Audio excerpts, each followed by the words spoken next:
We are back. You're listening to Powerful Women Revealed. I'm your host, Nicole Perry, and I love this song. My husband's so sick of me playing it. And really, I wanted to play it because it's about the opposites attract. And that's not what we're doing. We are matching you. You are matching a person with a company that fits them. Right. It is not opposite. It is fitting. It's matching. It is. And I think what a lot of people don't realize is it starts with them. Because they like, I have people come to me all the time. I want a XYZ sub shop. Okay, great. Why? Or even, I want to open up this business and I want you to tell me how much money I'm going to make in the first year. Right.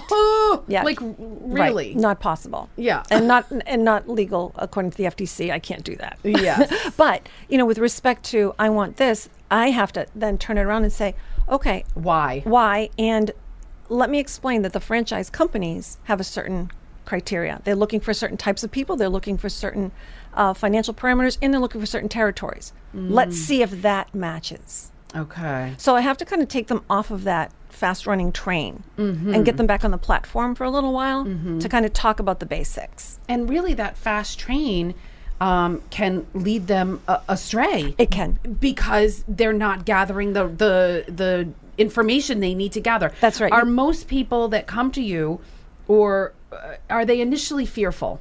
Sure, certainly. Because there's a lot of fear that makes people not pull the trigger because they listen to Uncle Albert or whoever you said earlier. Right.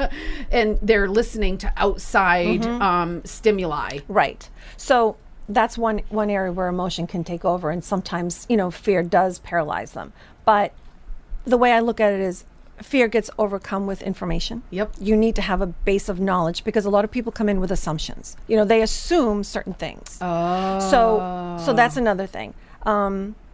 Well, it's the environments we live in that we're gathering all of this information. So we need correct information. You need proper information. And then you need to understand the business model because really that's what it's all comes down to. All right, say you like this kind of business. Why? Do you want to work 7 days a week? Do you want to have this many employees? Do you want to have to deal with the health department? Or maybe once I start talking to you, I learn a few things. You're like, oh yeah, I would like to have freedom. I would like to see my kid play baseball after I would work. like to just manage the managers. Yes. Rather than be in it 24/7. Right. Well, that happened to me with a fellow last year who he's a high-powered sales guy and really smart, wanted to, very smart, and wanted to continue being really smart. Okay, fine.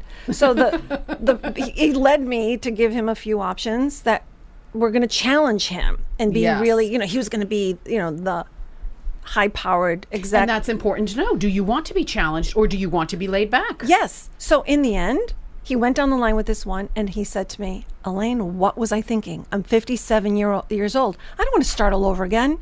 And then we regrouped and he went something simple. And he pulled the trigger. He pulled the trigger. He did it. He did it. Okay. Now, that's interesting that you said to me over the break that how many % of people actually buy? It's a very low percentage. I think out of 100 people that look, it might be 1 to 5%. 1 to 5% that actually take it to the finish line. Correct. And purchase. Yes. There are a lot of reasons that get in the way. I mean, we've had deaths in family, illnesses. Then, a job did come through. Oh. People do. They think jobs have more security, but do they today? So that's a big question because the one thing, at least for me, having owned my own franchise, I had something to sell at the end. Right? You build it. Not only do you recoup your investment. I love that you just made that point. Right? It's critical because I think a lot of folks don't think of their exit strategy. Yeah. You need to go in thinking about how you're going to get out. It's important to have that plan. Wow. Forward thinking. Yes. Yes. Right? Okay. So what kind of types of critical, highly insightful questions are you asking? Because it's beyond the personalities. What types of critical questions?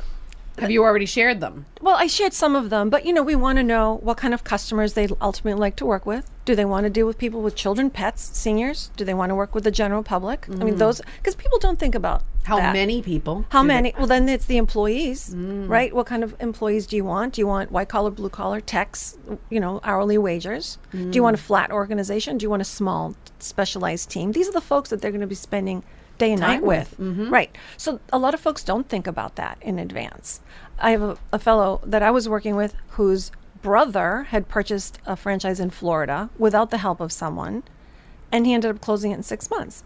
It was one of those, it was a retail, people come to you, but he was behind the desk all day, not knowing that that was the kind of business that you really had to go out also and mingle with the B2Bs to bring in more business. To bring in the, yeah. So it's important to understand the model.